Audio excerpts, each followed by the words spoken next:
Oi, pessoal, mais um Voando com Baleias no ar, toda quinta-feira, 6 horas da manhã no Spotify e ao meio-dia no YouTube. E aí, como que vocês estão?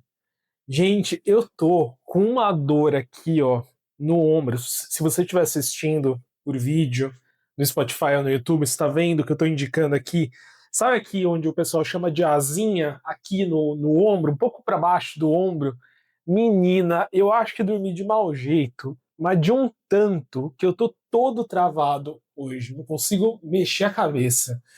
Mas coincidentemente, eu acho que o fato de eu estar travado faz muito sentido com o que eu quero falar com vocês hoje.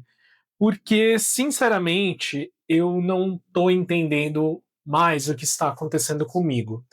Eu ando brincando com a minha psicóloga que eu antecipei em pelo menos 10 anos a minha crise de meia-idade, porque eu tenho tido crise atrás de crise atrás de crise, pensamento atrás de pensamento atrás de pensamento, as coisas não tão boas, é uma inquietação que não passa, mas ao mesmo tempo é uma inquietação que você não sabe para onde vai, de onde vem, um grandíssimo de um caos, menina. Nossa, tá difícil ser eu. Mais do que nunca tá difícil ser eu. E por mais batido que pareça, isso se intensificou muito depois que eu fiz 35 anos. Muito mesmo. De pensar sobre a vida, pensar que daqui 5 anos eu vou ter 40 anos e onde eu gostaria de estar com 40 anos, o que eu gostaria de ter e conquistar aos 35, que eu não tenho e não conquistei, ou que eu tenho e conquistei, ou que entende? Muitos pensamentos, muita coisa sendo pensada. E eu tenho me pegado também muito invejoso de tudo, assim. Inveja de coisas que eu nem queria ter, de caminhos que eu nem queria seguir. Sei lá, a pessoa que faz o acampamento no meio dos fiordes, ou que vai para o Canadá, para o meio de uma floresta, e que tem um cachorro junto, faz um vlog, que vive de vlog de viagem. Isso nunca foi para mim algo que eu queria fazer, mas eu me pego assistindo, eu falo, porra, eu queria ter essa vida. Então eu tô muito invejando coisas que eu sequer contemplava, pensava. Eu não gosto de acampar. Eu odeio acampar. Eu gosto de natureza urbanizada. Eu gosto de natureza com Wi-Fi. Não fico no meio do mato. Não funciona para mim. Não dá certo. A natureza me ataca e me odeia. Então eu fico me questionando por que eu penso sobre isso. Mas na verdade eu acho que não é a coisa em si, né? Ou a ação em si, mas é aquela vida, é outra opção de vida, são outras opções de caminhos que no momento estão me parecendo muito mais brilhantes, muito mais interessantes do que a vida que eu estou levando. Eu acho que nesse momento, nessa crise, tudo parece mais interessante do que eu tenho e sou. Isso é uma reflexão complexa.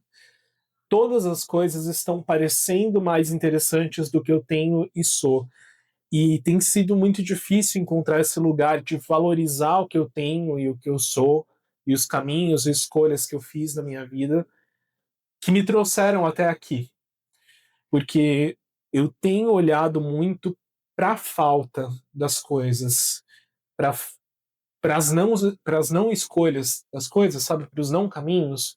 Do tipo, por que eu não viajei mais antes dos 35 anos? Por que eu não fiz isso? Por que eu não fiz aquilo?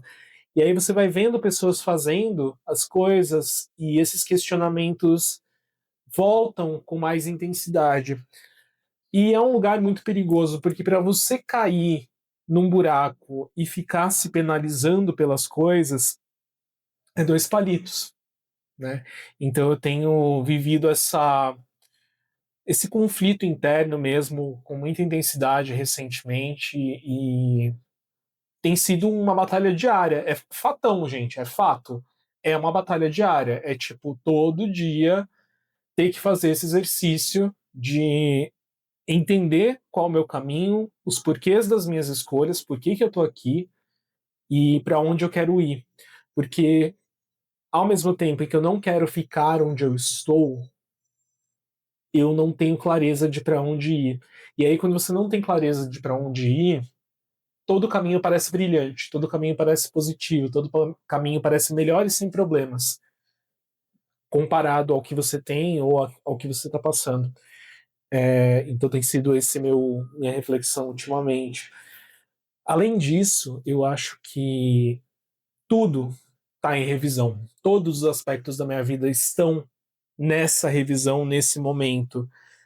Aspectos pessoais, de trabalho, de próximos passos de vida, de família, de relacionamentos. E eu vi um post recentemente falando sobre como nós, 30 a mais, temos essa percepção e essa certa dificuldade de manter vínculos e manter amizades. Uma explicação, né, que está dentro aí da psicologia ou da análise comportamental é que após os 30, né, você perde um pouco a paciência não é paciência a palavra, mas você perde um pouco da vontade mesmo de ter que legendar tudo que você está sentindo o tempo todo. A amizade é muito baseada em você entender quase que sem palavras o que o outro está sentindo, o que ele está passando, né, dar apoio, estar ali por aquela pessoa. Mas quando a gente vai envelhecendo, quando a gente vai adultizando, você vai perdendo um pouco dessa vontade de ter que explicar o que você está sentindo. E isso acaba enfraquecendo vínculos de amizade em algum lugar porque você se vê exausto por tantas outras coisas que você não quer fazer uma apresentação de PowerPoint para explicar para o seu amigo por que você está triste. Então, até esse movimento de buscar apoio, ele é cansativo. Então, as amizades elas vão meio que se distanciando nesse aspecto. Elas vão ficando muito, muito, muito mais pontuais. E algo que também é muito geracional são as amizades que não passam por revisão ou não passam por conversas difíceis de alinhamento, elas simplesmente são descartadas. Hoje é muito fácil para todos nós no geral, e eu acho que talvez isso nem se aplique tanto aos 30 a mais, eu falo muito desse recorte 30 a mais porque é o meu recorte geracional e é onde eu vivo, né? São as pessoas com as quais eu tenho contato, mas o que eu sinto é que é muito fácil descartar pessoas. É muito fácil você se ausentar. É muito fácil você estar presente hoje em dia. Olha que louco. É muito fácil você estar presente hoje em dia na vida das pessoas, porque você está, sei lá, a uma mensagem de distância, um comentário, uma DM de distância, uma chamada de vídeo, mas é igualmente fácil você aplicar a lógica de redes sociais na vida real e você simplesmente sumir da vida das pessoas ou riscar essa pessoa da sua vida com uma facilidade incrível, criando na vida real bolhas também que são o nosso algoritmo nas redes sociais. Então, se um amigo meu me desagrada, me deixa chateado, eu não vou conversar com ele, eu vou parar de falar com ele, como se eu estivesse dando um unfollow, realmente. Só que isso está acontecendo na vida real, num lugar onde você investiu tempo, se dedicou, em um lugar em que aquelas relações fizeram sentido, te alegraram, vocês tiveram bons momentos juntos, mas de uma hora para outra essa relação fica tão líquida que você simplesmente joga fora e fala, ah, beleza, próximo. E eu não entendo de verdade por que, que a gente age dessa forma, muito embora eu me policie também para não agir assim. Eu busco entender que algumas relações precisam ser regadas, elas precisam ser cuidadas com mais afinco mesmo. É que nem uma plantinha. Você não vai jogar fora a plantinha só porque um dia ela tá mais caidinha, ela tá mais seca porque ela não tinha água suficiente. Você vai colocar água de novo, vai colocar ali no sol, adubar, e aí ver se ela reage. Do contrário, aí sim você descarta. Mas enquanto tem esperança daquela plantinha se manter viva, você investe tempo ali. Não é na primeira dificuldade, no primeiro problema que acontece que você simplesmente fala um abraço. Você não tá tão bonita quanto eu achei que você poderia estar. Né? Não tá tão legal quanto era no começo. Então, vou te jogar fora.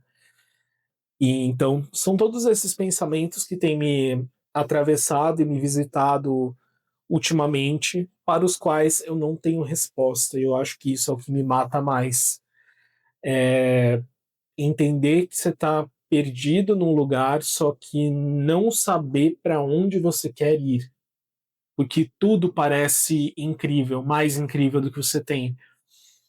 Mas é questão da gente pensar em como encontrar esse lugar incrível, valorizar o que nós temos internamente, tanto em questão de jornada, de trabalho, de conhecimento, de relações, e a partir disso começar a arriscar. Isso eu gosto, isso eu não gosto, isso daqui faz sentido, isso daqui não faz, e aí seguir em frente. Porque inveja, meus queridos, é um sentimento normal, é um sentimento humano, só que a gente não pode morar nela, né? Ela não pode deteriorar a gente. Aí realmente não rola e só faz mal. É isso. Vou encerrar o episódio por aqui. Eu acho que é um episódio um pouquinho mais curto do que normalmente eu tenho feito. Espero que vocês tenham gostado, que tenham refletido. Então, Voando com Baleias vai ficando por aqui. Não se esqueçam, então, que a gente tem os nossos cortes no TikTok, Instagram, no YouTube formato Shorts. Está saindo cortes lá praticamente todos os dias. E a gente tem um encontro marcado na próxima quinta-feira, 6 horas da manhã no Spotify ou meio-dia no YouTube, tá bom? Fiquem bem, se cuidem e a gente se vê no próximo episódio. Um abraço para vocês, valeu, falou, tchau, tchau, até lá.